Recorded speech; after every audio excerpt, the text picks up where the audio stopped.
I'm Grace. So let's get started.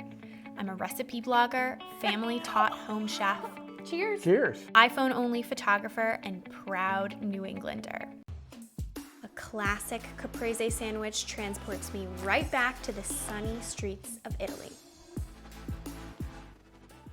One of my favorite memories visiting Italy is just going to a little cafe and getting a big honkin' Caprese sandwich and just walking around the streets of Italy. It just feels so right. Fresh tomato, basil, fresh mozzarella, and a nice chewy roll. Heaven. And that's what we're making today. Just a simple Caprese sandwich. And it starts with a really good Italian roll. I like ciabatta rolls. They're nice and chewy, and they're usually made with some olive oil. I hope that's correct. I feel like I just made that up in my head. Are they made with oil? We're gonna Google.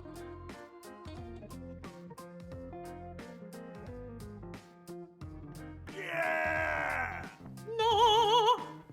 I was correct. Tastefully Grace at it again. Okay, so we're gonna take our ciabatta roll and we're just gonna give it a nice slice. Find yourself a really good knife. I found the spot, people. Okay, so we're gonna give it a slice right down the middle so that there's a top and there's a bottom. Just like so. Perfection. And we're gonna put it on a baking sheet, side up, the cut side up. I just can't talk. This whole thing is a blooper. Cut side up.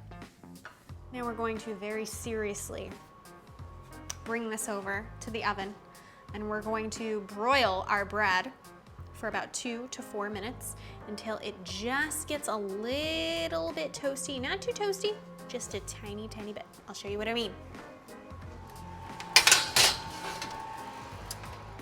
This is what I mean by just toasted. It's hot and it's a little golden brown around the edges. So now that we're toasty, I'm going to take a large honkin' garlic clove and I'm just going to rub each piece of bread with the garlic clove once your bread is cool enough to touch. And although this isn't classic, it's basically the only thing that's not classic about this sandwich, it's just so much better with a little garlic. And once each piece is rubbed with the luscious garlic, you're just gonna give each piece a nice drizzle of olive oil. Not too much, but enough to flavor each piece. Time to assemble. So I'm gonna take a top and a bottom, and then I'm going to grab some sliced mozzarella, fresh mozzarella of course, and you can buy the pre-sliced in the grocery store. It saves some time. And you're just gonna make one single layer of mozzarella on the bottom of your bread. If it's not tomato season or you don't have tomatoes locally that are fresh, I love Campari tomatoes. They usually come on a vine and they're not super small but not super big, and they're nice and meaty and usually very delicious. A lot better than just like your standard tomato in the grocery store. So what I like to do with these Camparis is give them kind of like a slice into thirds, like that. So you want like a relatively nice thick piece of tomato, just like that. You can use the ends, and you're gonna do a single layer of tomatoes. Now this basil I got right from our little mini garden outside, so I'm very proud of my basil. And I'm just gonna take the basil leaves and pinch them off and layer them right on the top. Get your best balsamic out, and you wanna do a balsamic drizzle right on the top, just like that. And your best salt.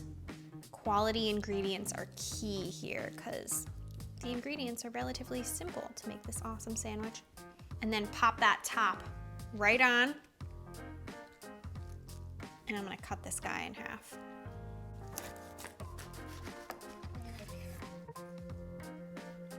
That is what you call a beautiful Caprese sandwich.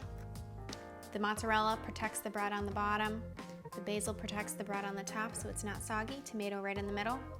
I'm gonna make the rest of the sandwiches.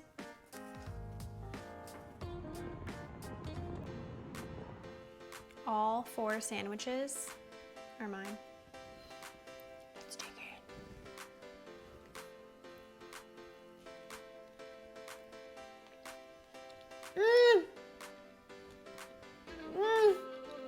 Guys, this is exactly what I remember in Italy. Spot on. Oh my gosh. Check this out on tastefullygrace.com. You won't regret it. Have you ever wanted to throw a tomato at me? Yes, let's go. Regularly for me. No, Grace. Sprouty. Grace.